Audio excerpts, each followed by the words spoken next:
김경래의 최강 시사.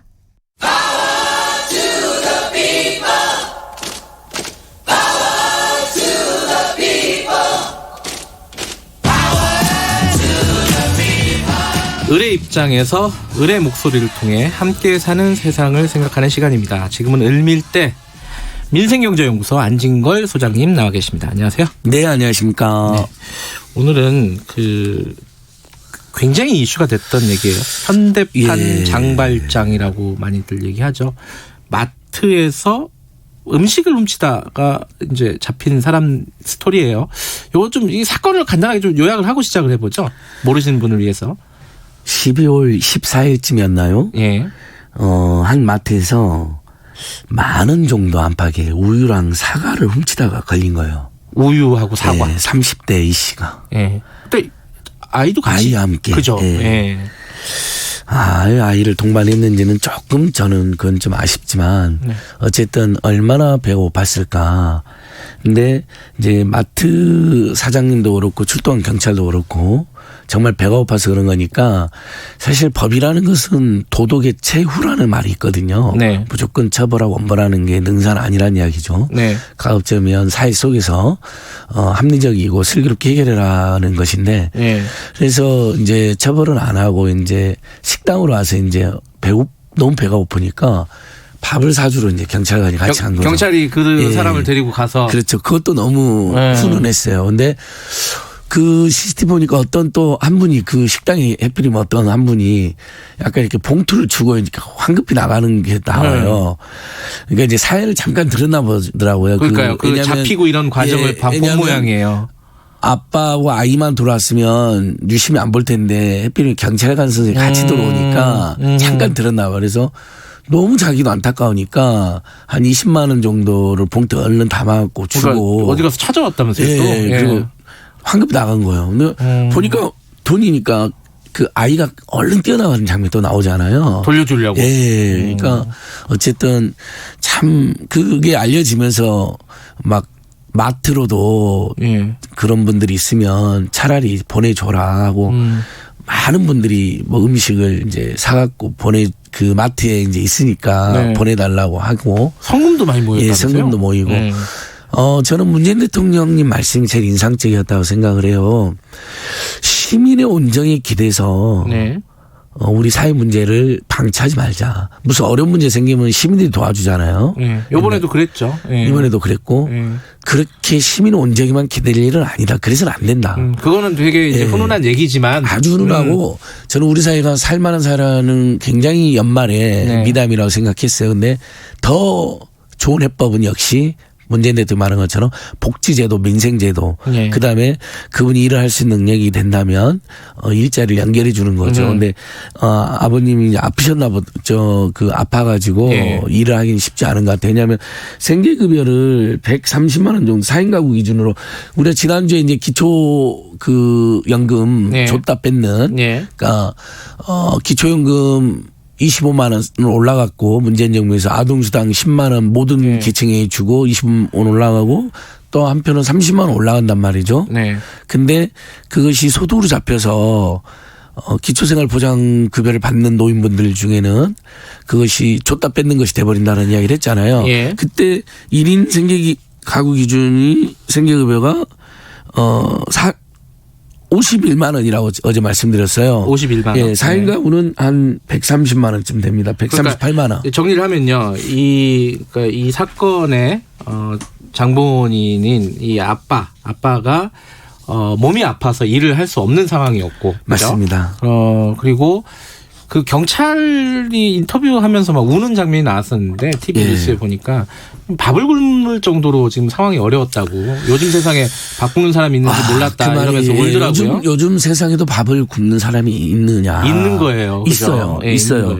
송파 세모녀 사건도 그랬고 최근에도 또 어떤 내 성북구 식구가 내모녀 사건. 예. 극단적인 어떤 선택을 했는데 네. 정말 그다음에 얼마 전에 우리 또 관악구의 어떤 네. 그 탈북 모녀 모자 사건도 네. 굶어 죽은 거로 추정이 된다는 이야기 있지 않았습니까? 그러니까 생계급여가 이제 중위소득의 30% 정도로 책정이 됩니다. 네. 이제 중위소득이라는 건 우리나라 국민들을 제일 많이 버는 사람부터 제일 못 버는 사람들을 쭉 해가지고 맨 가운데 소득을 네. 의미하는데 그중에 30%만 주는 거예요. 그래서 지난주에도 김경래 께서도 아니 혼자서 51만 원 살 수 있느냐 절규하셨잖아요. 쉽지 않아요. 네. 왜냐하면 그다음에 여기는 4인 가구예요. 지금 이번 장발장 예. 부자 사건은. 그러니까 자식 2명이 있고 본인과 노모까지 노모가 해서. 계세요. 예. 그러면 아무래도 노모는 네. 또 의료비도 많이 들어갈 거란 말이에요. 예. 그래서 4인 가구 기준으로 138만 맞는데 우리나라 지금 최저 생계를 반영한 최저임금이 얼마입니까? 월급 기준으로 180만 원대잖아요. 예. 그러니까 그것은 임금은 아무리 못 줘도 180만 원 줘라는 것은 최소 180만 원은 있어야 산다는 의미고 네. 그걸로 살기 어려우니까 200만 원 우리가 달라는 거 아닙니까? 그래서 네. 월 최저임금 10,000원 해달라. 지금 뭐 미국이나 일본만 해도 뭐 최저임금이 월 뭐 15달러씩 올라가고 막 그렇거든요. 네. 많이 올라가 있습니다. 근데 내년에 지금 최저임금 이제 겨우 4% 오르는 거로 이번에 조정됐잖아요. 네. 그러니까 그런 거 생각하면 최저임금이나 최저생계비가 다 상당히 비현실적이다라는 그러니까 지적을 안 할 수가 없는 것이죠. 그 최저임금 같은 경우에도 이렇게 얼마를 올리냐 굉장히 논란 끝에 상당 부분 낮춰서 올린 게 사실이잖아요. 한 맞습니다. 4% 예. 선인데. 근데 이 최저생계비, 기초생계급여는 그거보다도 더 안 오르더라고요. 진짜 안 올립니다. 그래서 예전에 제가 그 참여연대라는 시민단체 있을 때 참여연대가 했던 유명한 캠페인이 있습니다. 네. 이 생계급여로 예. 한 달 살아보기. 아. 그래서 성북동이라든지 뭐 동자동 쪽방이라든지 성북동 예. 좀 가난한 동네에 가서 진짜 살아보는 거예요. 예. 그러면 거기에 체험을 실제 했던 한 20여 명의 시민들이 있었는데 다 결론 양결같이 이거로는 그냥 집에서 계속 라면만 끓여 먹으라는 이야기다. 라면도 못 먹을걸요?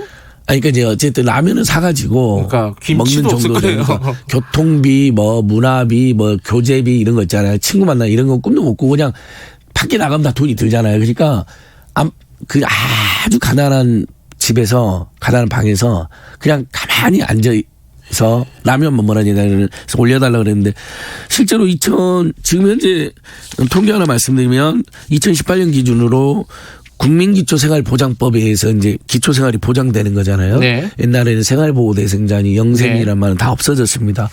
기본적인 우리 헌법에 있는 것처럼 기본적인 생계를 청구할 생계를 보장받을 권리가 있는 분들인데 2018년 기준으로 174만 4천 명 정도입니다. 그렇게 많아요. 예, 우리 국민의 33.4%입니다. 그러니까 174만 명. 200만 명 가까운 분들인 거죠. 사실인데 이 중에는 뭐 또 탈락하는 분도 있고 그러니 200만 평이 절대 빈곤치라고 보시면 되는데 그러니까 이제 인천의 장발장 부자 같은 거 생긴 겁니다. 이게 급여가 2018년도에 1.6%, 1.1%, 2019년 2%.